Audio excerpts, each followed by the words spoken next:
지난주에 이어서 교회와 영적 전쟁이라는 제목으로 함께 설교를 나누고 있습니다.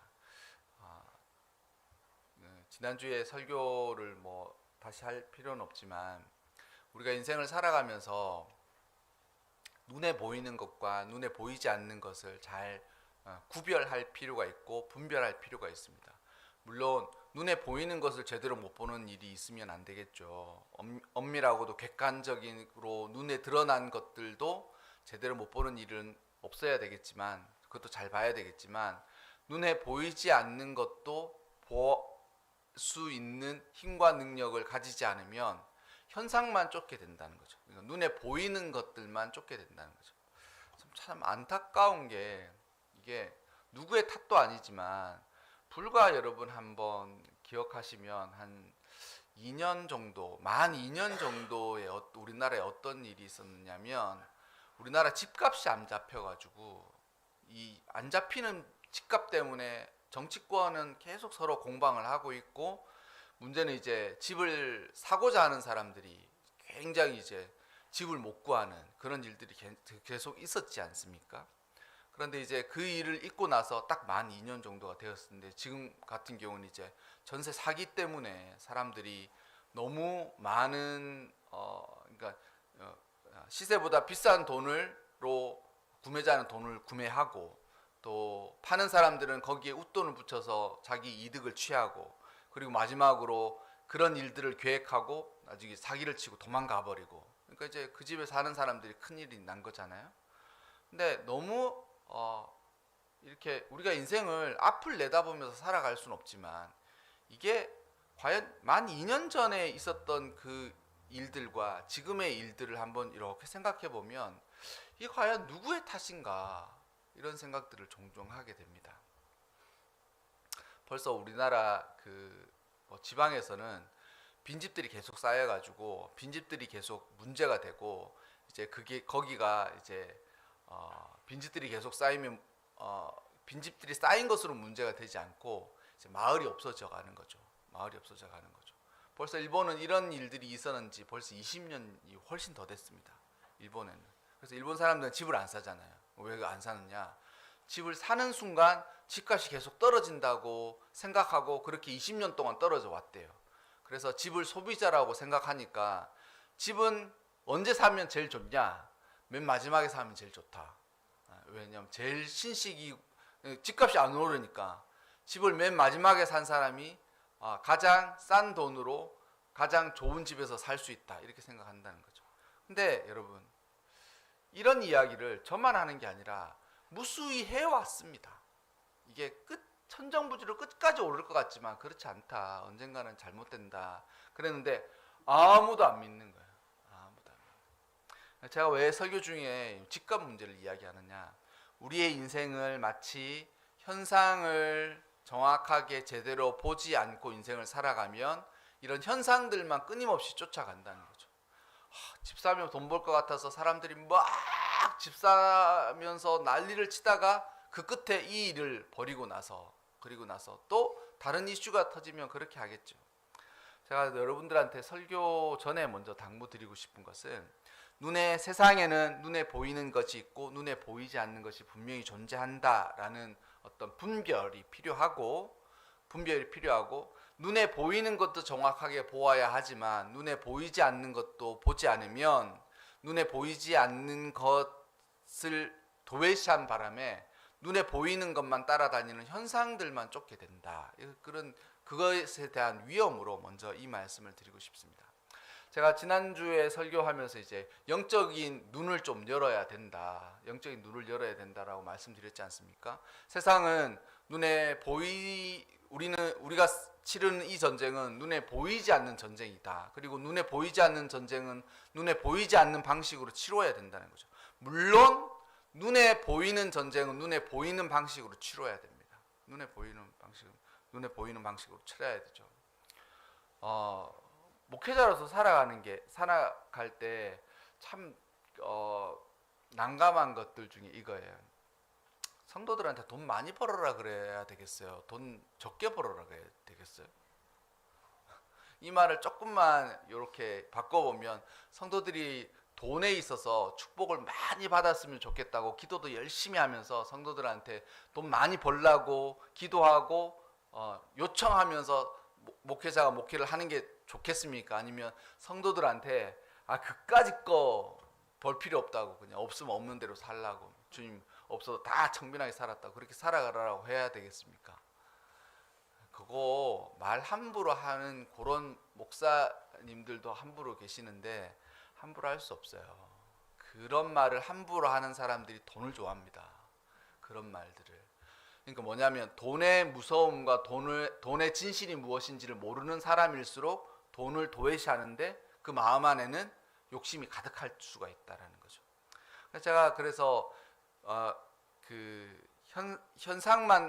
현상은 현상대로 보고 현상 이외에 눈에 보이지 않는 것은 눈에 보이지 않는 것들대로 해야 된다라는 말씀을 드렸어요. 근데 그러면 눈에 보이는 것은 눈에 보이는 것대로 보이지 않는 것은 보이지 않는 것들도 해야 되는데 그렇다면 둘 중에 그럼 둘 다 똑같이 중요성을 둘 수 있느냐? 그럴 수가 없어요. 뭐냐면 둘 다 똑같이 중요성을 공평하게 양쪽으로 다 균형을 잡을 수는 없고 둘 중에 하나를 먼저 선택하고 중심을 먼저 둘 중에 하나를 둬야 돼. 그럼 어떤 것에다 둬야 되느냐? 보이지 않는 것에다 먼저 줘야 된다. 보이지 않는 것. 왜냐하면 하나님은 눈에 보이세요, 안 보이세요? 하나님은 눈에 보입니까? 하나님이 눈에 안 보이는데 그러면 하나님의 존재를 부정할 수 있습니까? 눈에 보이지 않기 때문에 우리가 하나님 없다라고 말할 수 있냐고요.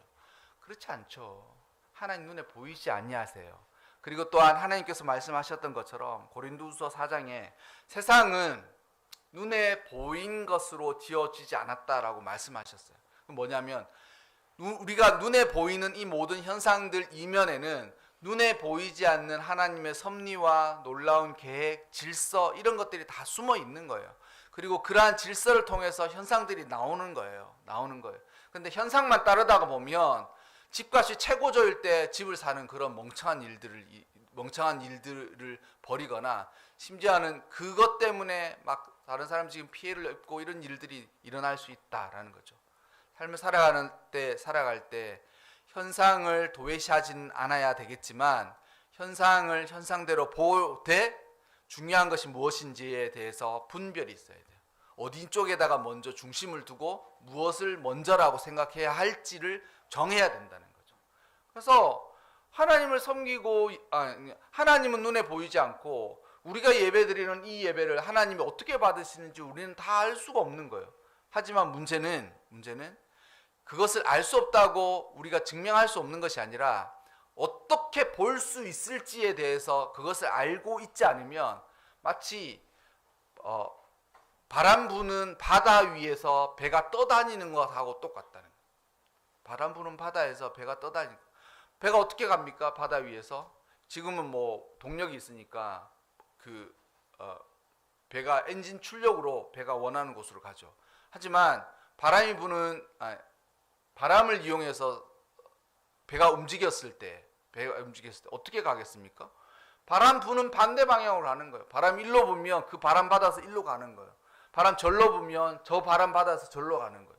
근데 그러면 눈에 보이지 않는 바람을 따라서 이리저리 움직이면서 인생을 살면 어떡하겠습니까? 집 사야 된다. 그래서 집 샀다가 여기가 지금 정점이래.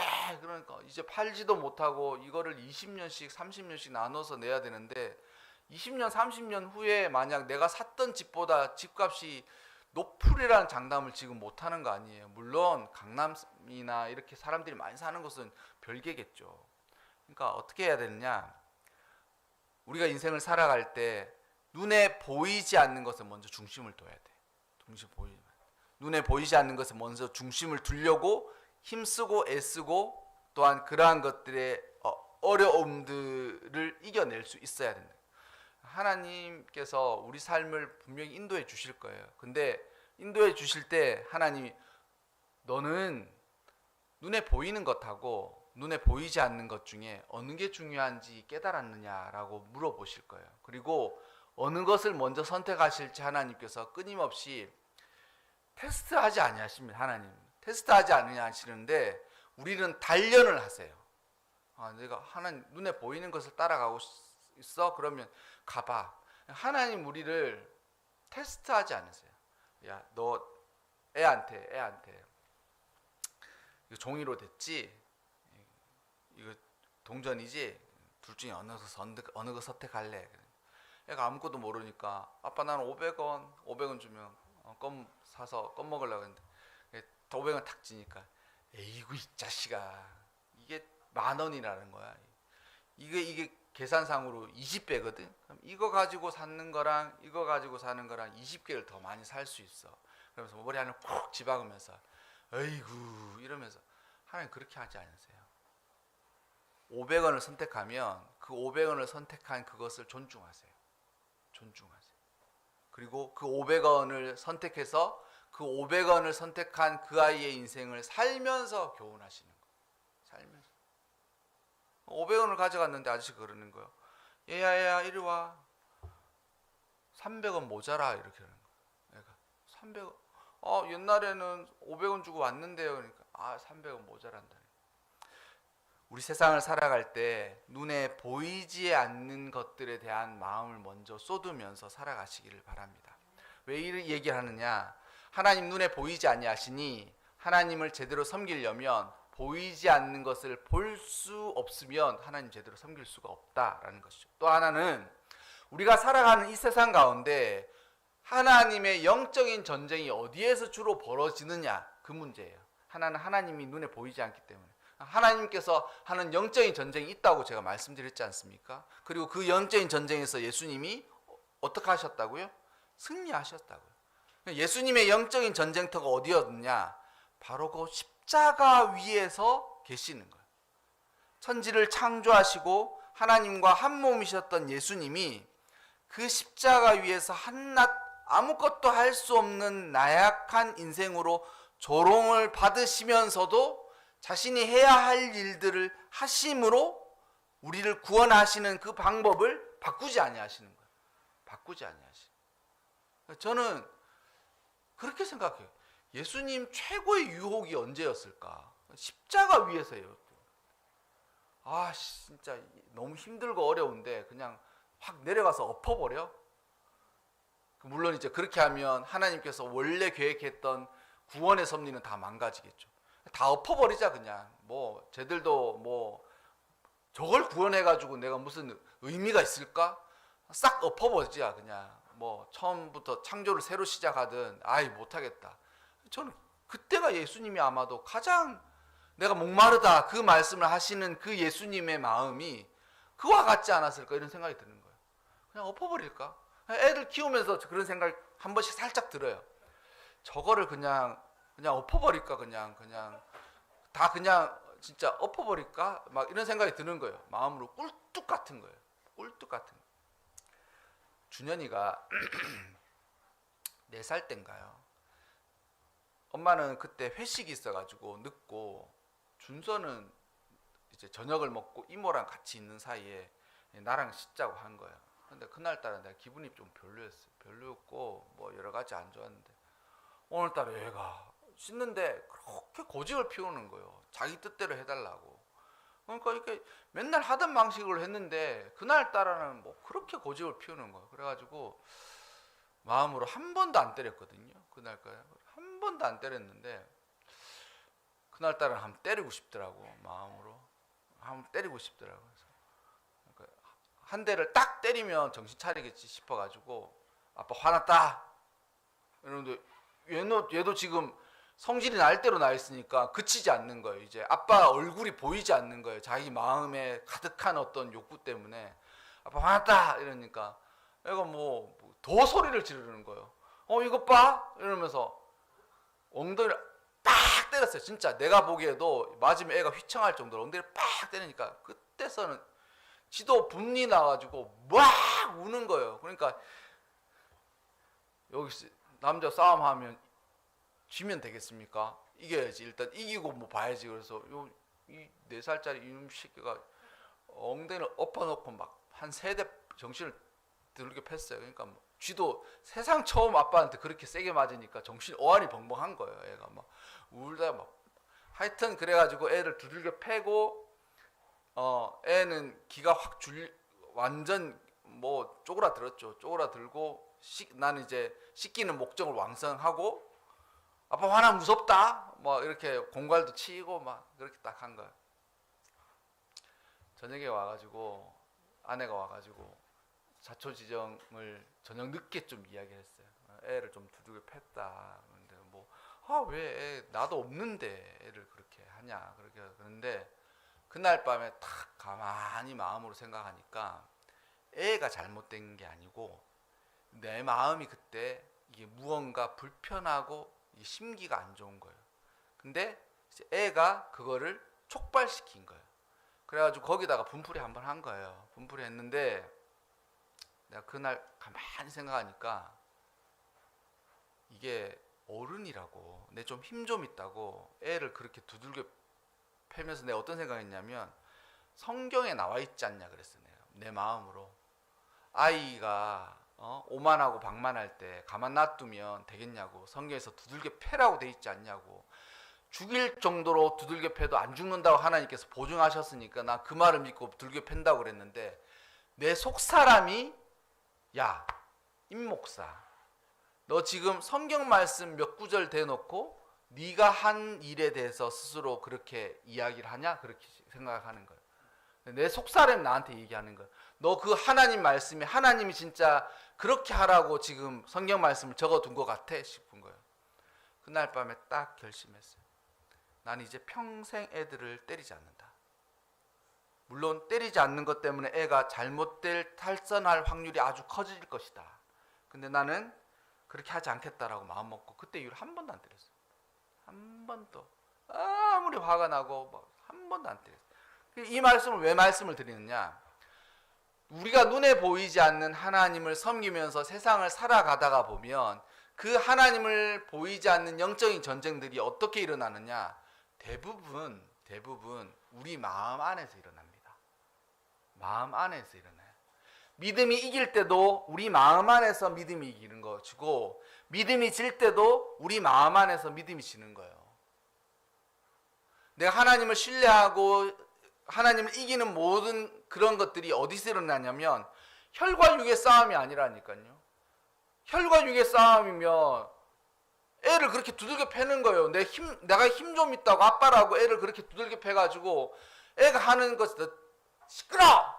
아빠가 하라면 이렇게 하는 거예요. 혈과 육의 싸움은.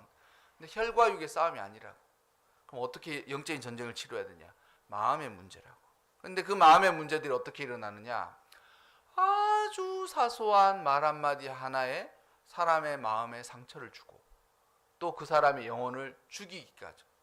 억울해라고 말하는 말의 대부분은 누가 들으면 대부분 공감이 잘 안 됩니다. 왜냐하면 그때 그 상황, 그때 그 형편, 그때 그 처지에 그 말 한마디가 비수처럼 와서 꼽히거든요. 비수처럼. 면도칼도 그거보다 날카롭지 않아. 면도칼도 그것보다 날카롭지 않아. 근데 그 한마디가 말이면 팍 꼽히면 그거 거의 사람을 죽입니다. 사람을 죽입니다. 아이고 꼴 같지 않아서 여자가 남자 죽이는 가장 큰 그런 이야기거든요. 꼴의 남자라고. 이런 말 한마디 여러분 조심하십시오. 남자가 한마디 맞으면 겉으로는 화를 벌벌 내는데 속으로 아씨 꼴 같지 않다고 나를 그렇게 생각하거나 한마디로 남자 손쉽게 죽일 수 있습니다. 그렇다고 그렇게 하는데 고추 달고 이 말 한마디 하면 완전 죽어요. 그냥 보통 말이 아니라고. 그래서 눈에 보이지 않는 우리 마음에서 일어나는 싸움에서 날마다 승리하지 않으면 어둠의 세상 주관자들과 이 말 할 때마다 하나님 우리가 믿음으로 살아가면 마귀를 이길 수는 있습니까? 그리고 우리가 믿음으로 살아가면 저 정치한다고 민생은 돌아보지도 않고 자기들끼리의 정쟁에 휩싸여 있는 저 권세자들에게 우리가 과연 할 수는 있습니까? 그런 생각이 드네요. 아까 전에 말했죠? 하나님 항상 눈에 보이는 것과 보이지 않는 것 중에 무엇을 먼저 선택해야 할지를 교훈하시고 또한 무엇이 먼저 중요할지를 교훈하신다 그랬잖아요. 그걸 끊임없이 가르쳐요. 끊임없이.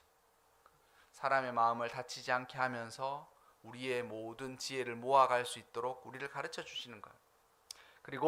그리고 또한 그 안에서 일어나는 모든 일들이 은혜 가운데 일어날 수 있도록 하나님께서 우리에게 지혜를 주신다는 거죠. 어떻게 이길 수 있습니까? 제가 그랬잖아요. 뱀처럼 지혜롭고 비둘기처럼 순결한 것만이 방법이에요. 사람이 어떻게 했으면 좋겠습니까? 목회를 많이 했어요. 목회를 많이 하면 목사님들이 항상 그 훈장이 그거거든요.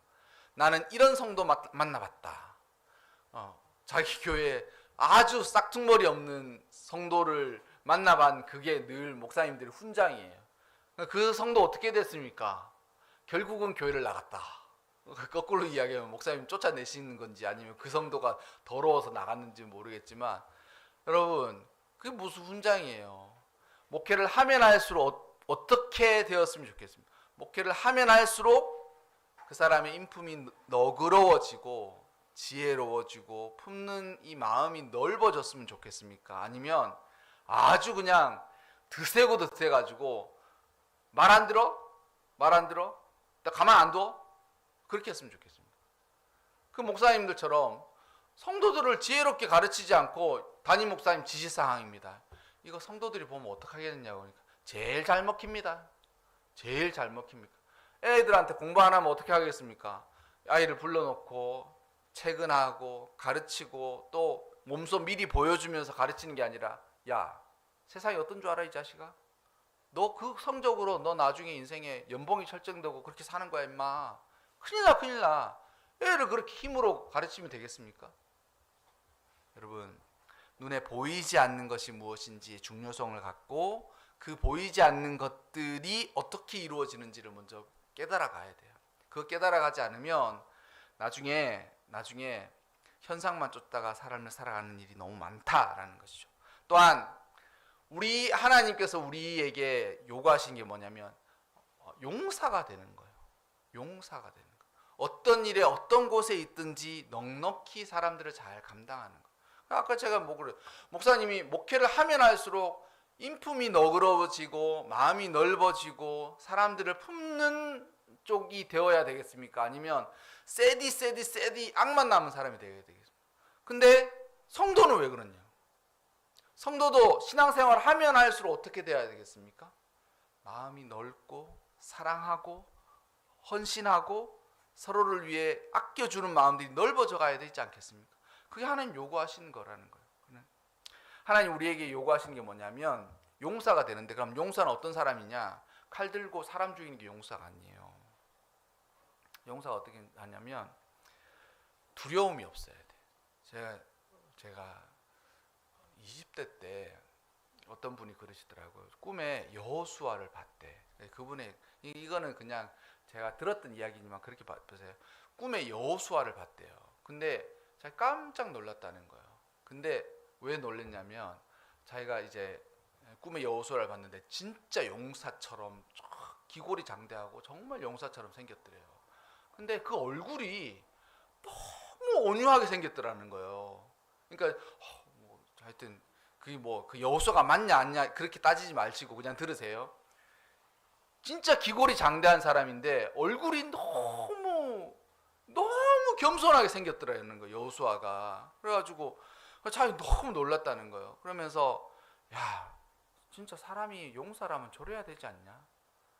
기골과 풍채는 정말 그 기골이 장대하고 진짜 풍채가 좋은데 얼굴이 너무 겸손하더래요. 그래가지고 제가 야 그런 장수가 됐으면 좋겠다. 그래서 하나님한테 하나님 정말 인생을 용사처럼 살려면 어떻게 하면 좋을까요? 그러니까 제 마음에 감동이 그러는 거예요. 힘이 세고 싶니? 이러지 마음에. 힘이 세지고 싶니? 이러지. 그래서 힘이 세지고 싶죠. 세상에서 군림하고 싶습니다. 저도 목회 잘해가지고 좋은 차 끌고 이름도 날리면서 전 세계로 막 다니면서 이것저것 다 하고 싶고 뭐 이름만 내면 누구든지 다 알고 싶습니다. 하나님 마음의 감동에 그렇게 해서는 용사가 못 돼. 이러지. 어떻게 용사가 되면 좋겠습니까? 두려움이 없어야 된다. 그러니까 그 하나님의 감동이 맞았어요. 제가 그때가 이맘때였어요. 아직도 그 기억해. 그 아주 더운 채플실에 올라가서 막 기도하는데 하나님 어떻게 진짜 용사처럼 살고 싶다고 하는데 용사는 어떤 사람이 용사냐고 하나님 감동을 주시는데 두려움이 없어야 돼요.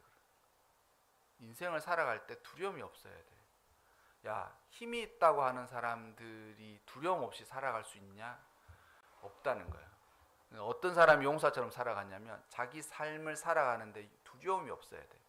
그래서 제가 그때 기도하면서 하나님 진짜 두려움 없는 삶을 꼭 살 수 있게 해달라고. 나 정말 하나님 아시죠? 저 진짜 걱정도 많은 사람입니다. 근데 두려움 없는 인생을 꼭 살 수 있게 해달라고. 여러분, 우리 인생에 눈에 보이는 것에 치중하면서 살아가면 삶을 살아가면 살아갈수록 자신이 없고 용기가 없어지고 어떻게 살아가야 할지에 대해서 막막할 때가 너무 많아. 근데 눈에 보이지 않는 것에 눈을 뜨고 인생을 살아가기 시작하면서 무엇이 중요하고 세상이 어떻게 되는지를 확고하고 분명하게 알고서 살아가면 그제서야 용사가 되는 거야. 용사가 되면 두려움이 없어서, 그럼 뭐 두려움이 없으면 어떻게 살아가느냐? 바울처럼 살아가는 거예요.